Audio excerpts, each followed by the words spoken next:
All right, guys. Today I'm going to start a little video series on kind of an off-season checklist for an offensive coordinator. This is something that I've been doing currently this season and kind of what I've learned in my 7 years of coaching. I've learned this as an assistant coach when I was at Bixby, and then now when I'm the offensive coordinator at Arlington, Seguin. So to me, this is just big to kind of categorize on what you should be doing. Not maybe what you should, but something you could be doing in the off season. Because I know during the season we kind of know what we're doing, right? We're designing the offense, we're organizing coaches, we're organizing players, and practicing games. But to me, the off season is vital, so you can kind of go back and reorganize to make sure you're ready for the next season, evaluate, learn and grow so you're ready and you can really develop these kids. So the first one I'm going to go over today, kind of the first video, I'm going to go over these first two highlighted parts. So this first part is what I usually do before winter break. Right after the season ends, I'll go back into HUDL and make sure every play is tagged in the correct verbiage. Depends on what you do during the season. For me, after a game, usually Friday night or Saturday morning, I'll go in and tag everything that we did from an offensive standpoint and from the previous game. And I know sometimes, depending on the sleep or the game or different circumstances happen where you might tag something differently than you usually tag it. For example, for me is on I've been game one, I might have been tagging 31 and 32 for inside zone. So if it goes left, 31. If it goes right, 32. And then later on in the season, I just tag it inside zone. The key thing is to make sure that it's all tagged the same. So when you do breakdowns and you analyze it, you don't have to select different tags. Like, hey, this one I have to go click 31. Here's 32. Here's 31 of this tag attached to it. Here's 32 with RPO. To me, I just keep it all the same category so I can just easily go through and access it. So that's the first thing you'll do. And again, kind of what we can do here is, just make sure your formations and your plays and your motions are all labeled the same thing. The example is, and I fixed it, that could have been, again, 31, 32 inside zone. I could have had it tagged there. But then I go back and I just kind of go and I tag everything with just IZ inside zone. And then I can now sort through all my inside zone plays, no matter the tag, the formation, etc. To me, that makes it easier to do. And depending on how you tag it, it shouldn't take too long. And I like to do that before break.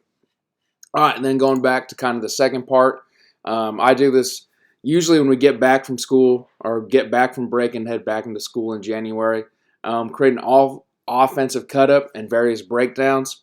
So again, I have my all offensive cut up here. I know it's a little blurry on the side, but it's all offense. And we have our 584 plays all in one location. So I don't have to go back and go game by game and add it, right? So now I just have a quick access for me and all the coaches of, hey, let's all our offensive cut-ups from this year, 2022. It's all right here on our HUDL. So that's the first thing I do. And then I go through and I make different playlists for everything. So I have first down, second downs, third, right?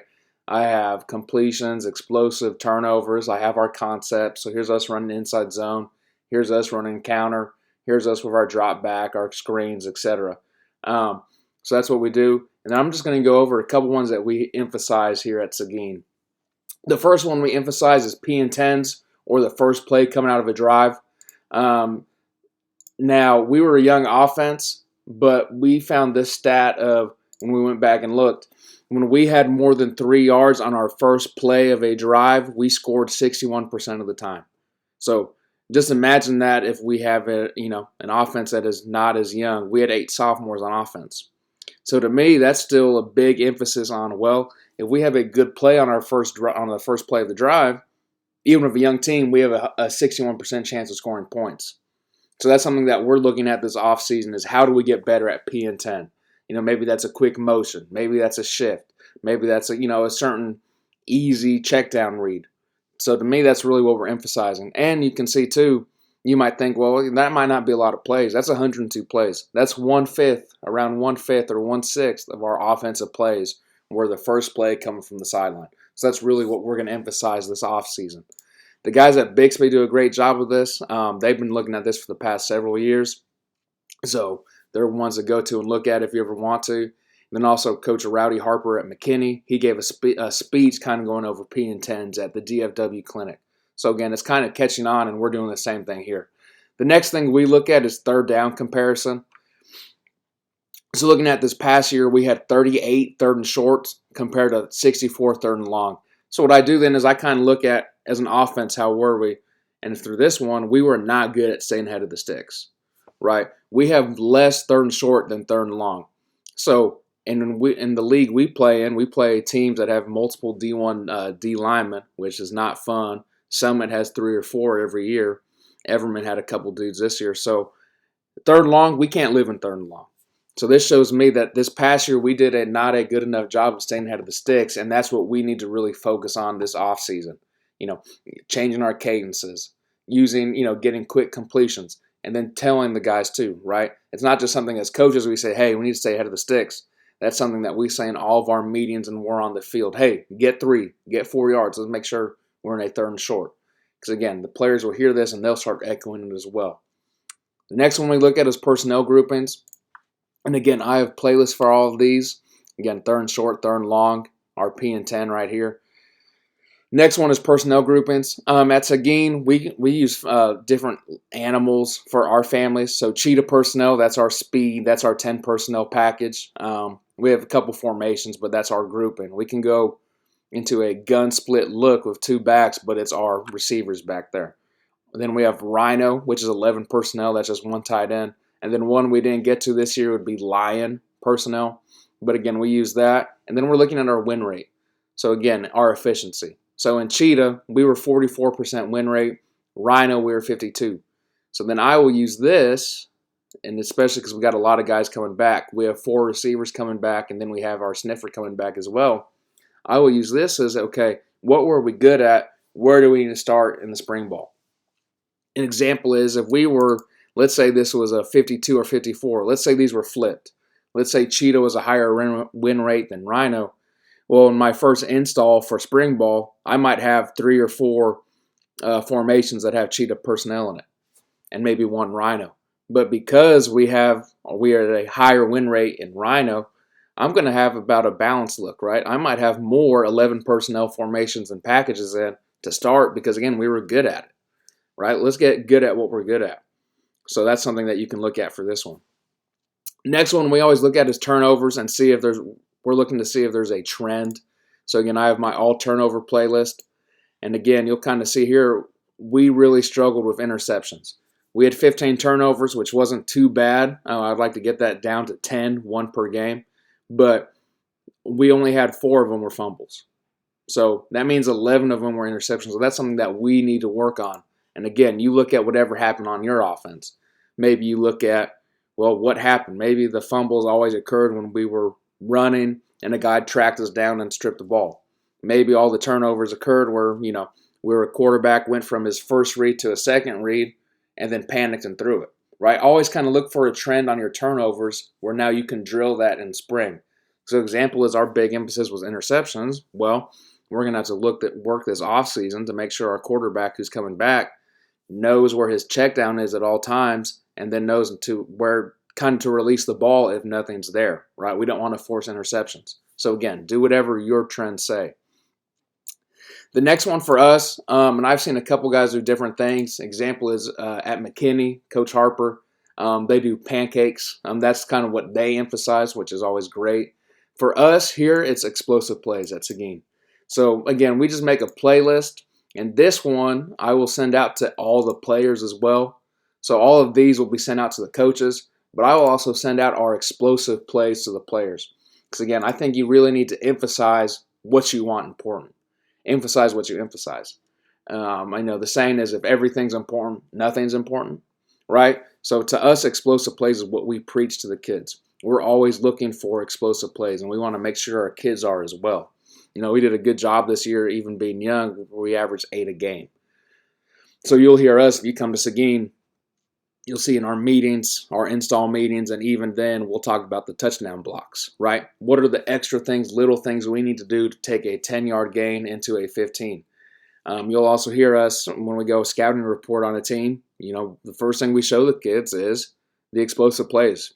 The explosive plays that we had the week before, and then the explosive plays that the other team gave up. Because again, that's what we're looking for. So again, for you, whatever your program is, maybe it's pancakes like McKinney, maybe it's shifts, whatever you emphasize, make a playlist of it so you can go back and analyze it. So for explosive plays, I might look at, well, 25% of our explosive plays were on, throwing the post. All right. Maybe 25% of my explosive plays went to one receiver. Maybe 10% was on inside zone compared to 2% on GT, right? So you could just go back and analyze what you did well to kind of then, into the next year, I need to focus on this. Example is we had 79 explosive plays. Our receiver right here at the top had 20 of them. Well, best bet, he's a sophomore. We're going to get him more catches, so he has more explosive plays. Just stuff like that. And then the last one we do here at Seguin is just completions, especially because we have a lot of receivers coming back and our quarterback is returning. We're going to look for a pattern in our completions. So again, I have a all completions playlist here, which is all of our completions through the year, and then we kind of see what were we good at throwing. Like for us at Seguin this past year, we were really good at quick screens, stick, and then shallow and anything in the middle of the field. So again, I am going to then take that and look at our install and make sure it matches what we're good with, right? If let's say the fallout, we didn't have a lot of completions on the fallout or comeback on 4 verts, well, that might not be my number one install then, right? I might go look for mesh or shallow to play into the strengths of our quarterback. So again, look at a pattern and then maybe you can see at what the quarterback likes to throw and what he's good at, right? If your quarterback is completing hitches and sticks at an 80% clip, and then on all verts and posts he's completing 10%, you might not want to call that as much, right? You might not want to have that as a number one install. Hey, first install of the week, we're throwing the climb route, right? Kind of look at what your quarterback is good at. To me, I think this quote from Lincoln Riley a couple years ago really resonates with me. He said, if the offense isn't tailored around the quarterback, it's not a good offense. So, and I fully believe that. Make sure you're doing what your quarterback can do. So again, that's the first thing we do here at Seguin. It's not perfect. I know that. There's probably a lot of things that I could be doing. But I know with a second sport and, different in the classroom, you have a lot of stuff going on. So to me, this is beneficial on kind of what we should be doing, or at least a little guideline of what you should be or could be doing as a coordinator. Because again, I know there's a lot of people that want to be a coordinator or, maybe their first or second year into it. To me, it's always good to share and collaborate. So here's what we do at Seguin. So the next video we go over will be kind of what we do in February. Again, we'll go over kind of our returning starters. We'll rank our top 15 players. And then we'll organize our coaches' roles, responsibilities for spring ball. So again, hopefully you enjoyed this video. This will be the next one coming out. If you have any comments or questions, just comment on here or send me a message on here or Twitter. And hopefully you enjoyed. Have a good day.